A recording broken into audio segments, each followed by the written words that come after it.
Morning students, class 6 Hindi lesson number 2 भीड़ की भयानकता लेख है।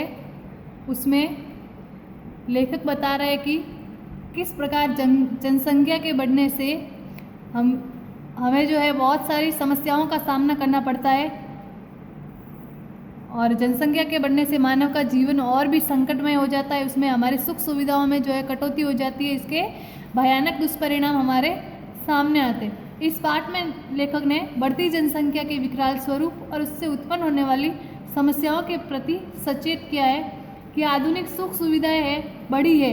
सुख सुविधाओं के बढ़ने के साथ साथ एक प्रकार सुख सुविधाएं बढ़ी है तो दूसरी तरफ प्रकृति का ह्रास भी हुआ है और जनसंख्या बढ़ने से जनसंख्या के तीव्र गति से बढ़ने के साथ मानव का जीवन और भी संकटमय हो गया है। तो आइए आज हम इस अध्याय को पढ़ के देखते हैं। ठीक है। पिछली गर्मियों ने मुझे अपने मित्र की लड़की के विवाह में सम्मिलित होने के लिए हरिद्वार जाना था। लेखक अपने बारे में बता रहा है कि पिछली गर्मियों की छुट्टियों में वह अपने मित्र की लड़की के विवाह में सम्मिलित होने के लिए कहाँ जा रहे थे? हरिद्वार। जो मेरे एक अभिन्न मित्र हैं, अभिन्न यानी बहुत ही खास मित्र है, बाबू बनारसी दास। उनके मित्र का नाम है बाबू बनारसी दास। वह सीधे साधे परिश्रमी यानी बहुत मेहनती, ईमानदार, किंतु निजी जिंदगी से बड़े लापरवाह है। निजी यानी कि उनकी खुद की ज़िंदगी से वो बहुत ही ऐसे लापरवाह है। उम्र में छोटे हैं, हालांकि उम्र में वे बहुत छोटे हैं, पर अपने घर में बच्चों की फौज खड़ी कर ली है। उम्र में बहुत ही छोटे हैं लेकिन घर में बहुत सारे बच्चे हैं। इतनी कम उम्र में इतने सारे बच्चों की फौज खड़ी है।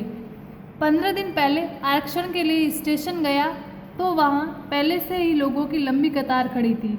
उन्हें विवाह में जाना था तो विवाह के लिए टिकट लेने के लिए 15 दिन पहले आरक्षण के लिए यानी टिकट का जो आरक्षण होता है उसके लिए वे स्टेशन गए। तो वहाँ सबसे पहले उन्होंने क्या देखा कि लोगों की बहुत बड़ी भीड़ खड़ी है। घंटों प्रतीक्षा के बाद मेरी बारी आई तो पता चला कि गाड़ी में स्थान खाली नहीं है। घंटों लंबे समय तक खड़े रहने के बाद उनको पता चला कि गाड़ी में तो जगह ही नहीं है, परंतु जाना भी आवश्यक था, इसलिए मुझे बिना आरक्षण के ही निकलना पड़ा।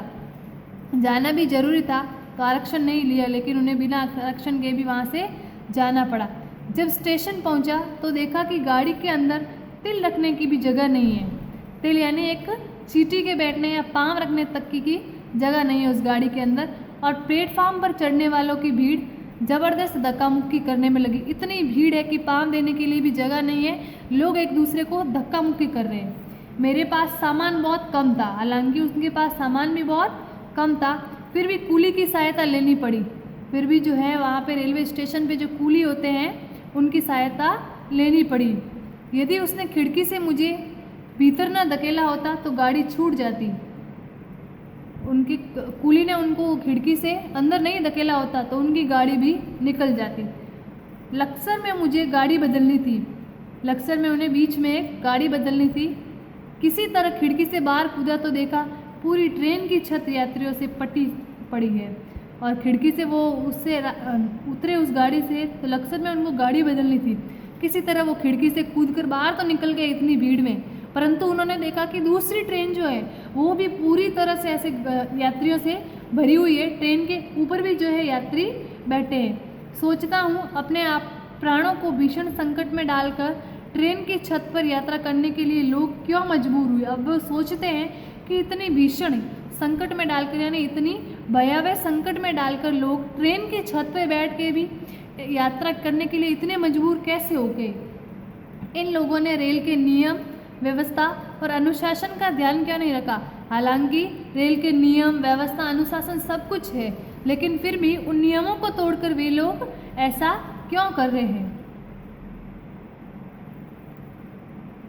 हरिद्वार स्टेशन पर बनारसी दास जी का बड़ा लड़का राधेश्याम मुझे लेने आया था। जब वे हरिद्वार पहुंचे तो उनके हरिद्वार स्टेशन पर बनारसी दास, उनका अजीज मित्र जो था, उनका लड़का जो है राधेश्याम, उन्हें लेने आया था। उसे अपनी पढ़ाई पूरी किए हुए 2 वर्ष हो गए। उस लड़के ने अपनी पढ़ाई पूरी किए हुए कितने वर्ष हो गए थे? 2। तभी से नौकरी की तलाश में भटक रहा था। 2 वर्ष पहले उसने पढ़ाई पूरी कर ली थी और उसके बाद से वह नौकरी की तलाश में इधर उधर घूम रहा था। मैंने पूछा, अब तो जगह जगह रोजगार कार्यालय खुल गए हैं, उनकी सहायता क्यों नहीं लेते। उन्होंने पूछा कि अब जगह जगह बहुत से कार्य मिल जाते हैं तो तुम उनकी सहायता क्यों नहीं लेते। कहने लगा, चाचा जी वहाँ भी गया था, पूरे दिन लाइन में खड़े रहने पर जब मेरी बारी आई तो अफसर बोला, भाई नाम तो तुम्हारा लिख लेता हूँ पर जल्दी नौकरी पाने की कोई आशा मत करना।